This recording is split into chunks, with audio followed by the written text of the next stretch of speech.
अब आगे बढ़ेंगे बेटा, कूलम्स लॉ की यहां पे बात होगी। कूलम्स लॉ हमारा होता क्या है, किन्हीं भी दो पॉइंट चार्जेस के बीच में जो फोर्स है उसको निकालने का फॉर्मूला। तो सबसे पहले बच्चों, दो चार्जेस Q1 Q2 अगर आपस में r डिस्टेंस पे खड़े हैं तो इन दोनों चार्जेस के बीच में एक फोर्स लगेगी। अगर चार्जेस लाइक हैं, अगर दोनों पॉजिटिव हैं तो फोर्स हमारी रिपल्सिव होगी, अगर हमारे चार्जेस अनलाइक हैं तो फोर्स हमारी अट्रैक्टिव होगी। अब ये बात दिमाग में रखना, सबसे पहले मैं आपको ये बताना चाहता हूं कि फोर्स लगेगी कैसे, धक्का लगेगा कैसे, पहले ये सीखेंगे। तो अगर लाइक चार्जेस हैं तो जो फोर्स होगी वो रिपल्सिव नेचर की होगी, ये दोनों एक दूसरे को रिपेल करेंगे। और ये बात याद रखना बच्चों, ये जो फोर्स होती है ना F, ये दोनों पे लगती है and it always acts along line joining the charges. In charges को ज्वाइन करो और इन ज्वाइनिंग लाइन के अलोंग ये अट्रैक्टिव भी हो सकती है, लाइन ज्वाइनिंग के अलोंग ये रिपल्सिव भी हो सकती है। क्योंकि ये लाइक चार्जेस मैं अभी स्क्रीन पे आपको दिखा रहा हूं तो ये रिपल्सिव दिख रही है।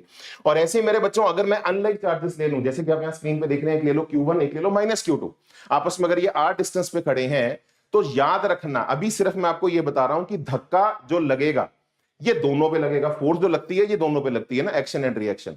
लगेगा कैसे पहले वो सीख लीजिए। ये लगता है हमेशा always along the line joining the charges. In charges को लाइन के अलोंग ज्वाइन करो। इस लाइन के अलोंग रिपल्सिव भी हो सकता है, इस लाइन के अलोंग अट्रैक्टिव भी हो सकता है। अगर अनलाइक चार्जेस है तो इस बार हमारा ये फोर्स जो होगा ये अट्रैक्टिव फोर्स होगा, लाइन ज्वाइनिंग के अलोंग अट्रैक्टिव होगा। और ये फोर्स बेटा दोनों पे लगता है, ये याद रखना। ये लोगों को लगता है कि एक पे लगता है, एक पे नहीं लगता। ये जो F फोर्स लगेगी, एक्शन एंड रिएक्शन, ये दोनों पे लगेगी। तो अगर ये +Q2 होता तो रिपल्सिव होती, -Q2 भी अट्रैक्टिव है। ये धक्का लगता कैसे है, always along line joining the charges. और लगता कितना है उसके लिए ये फॉर्मूला याद रखें, that is K Q1 Q2 by Veneser r square. It is a proportional to the product of charges and inversely proportional to square of distance between them. K यहाँ पे कांस्टेंट ऑफ प्रोपोर्शनैलिटी है, value आप सब जानते हैं इसकी 1/4 pi epsilon not. Epsilon not बेटा हमारा खुद एक अपने आप में कांस्टेंट है, it is absolute permittivity of free space. और ये बिल्कुल Q1 Q2 के बीच में कोई अभी मीडियम नहीं है, ये टोटल फ्री स्पेस में है। तो फ्री स्पेस की कांस्टेंट एक वैल्यू है, जैसे पाई की वैल्यू 22/7 होती है, ई की वैल्यू 3.7 होती है, कुछ 2.7 होती है। तो ये जो कांस्टेंट होते हैं ना, बस इनकी वैल्यूज होती है। तो ऐसे ही एक फ्री स्पेस की कांस्टेंट वैल्यू होती है जिसको हम बोलते हैं absolute permittivity of free space. The value is 8.8 into 10⁻⁻12 unit याद रखो, Newton -1 metre -2 coulomb square.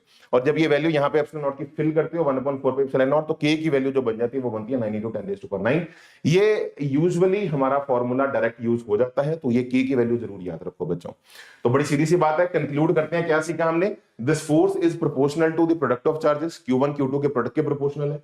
It is inversely proportional to square of distance between them.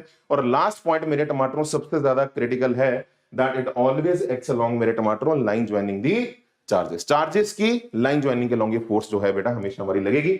अब एक और बड़ा इंटरेस्टिंग पॉइंट आता है, अगर यही चार्जेस Q1 Q2 आपस में अगर r डिस्टेंस पे अगर किसी मीडियम में ले जाएं तो मीडियम की हम बेटा एक और नई प्रॉपर्टी डिफाइन करते हैं जिसको हम बेटा बोलते हैं K, that is epsilon r, that is the relative permittivity of medium. तो जो नया फॉर्मूला हमारा बनता है, ये जो इलेक्ट्रोस्टैटिक्स की फोर्स होती है ये मीडियम बिटवीन दी चार्जेस पे डिपेंड करती है, लेकिन चार्ज जो मासेस होते हैं, ग्रेविटेशन वाला चैप्टर अगर आपको याद हो, Gm1m2/r², वो वाली जो फोर्स होती है बच्चों वो हमारे मीडियम पे डिपेंड नहीं करती। चार्जेस ये फर्क है, सबसे बड़ा फर्क यही है, Gm1m2/r² और K1Q2/r²। यहां पे जो फोर्स है उसका फॉर्मूला चेंज हो जाता है, बस बाय K का फैक्टर एक्स्ट्रा आ जाता है। तो 1/4 पाई एप्सिलॉन नॉट तो K ही हो गया, जो पुराने वाला K था।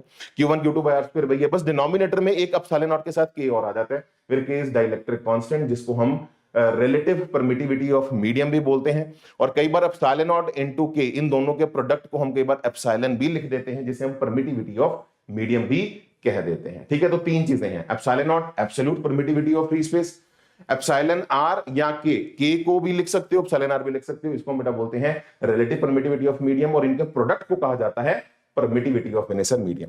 अब मेरे टमाटरों ये एक सबसे इंपॉर्टेंट रिजल्ट है, मैंने आपको कहा था हम थ्योरी के साथ साथ आपको इंपॉर्टेंट रिजल्ट्स भी बताएंगे। ये रिजल्ट बेटा जरूर याद रखना।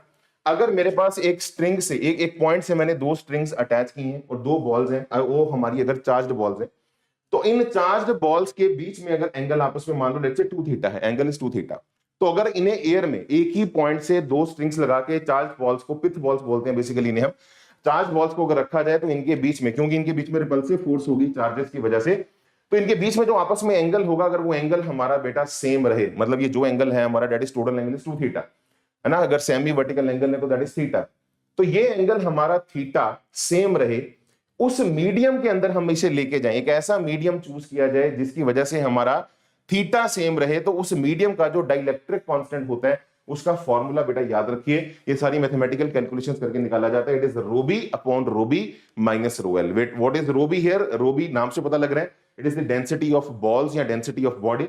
ये जो बॉल्स हैं ये जिस डेंसिटी से बनी है उसकी जो डेंसिटी है वो हमारी रो बी है। रो एल यहां पे है बेटा हमारा डेंसिटी ऑफ लिक्विड।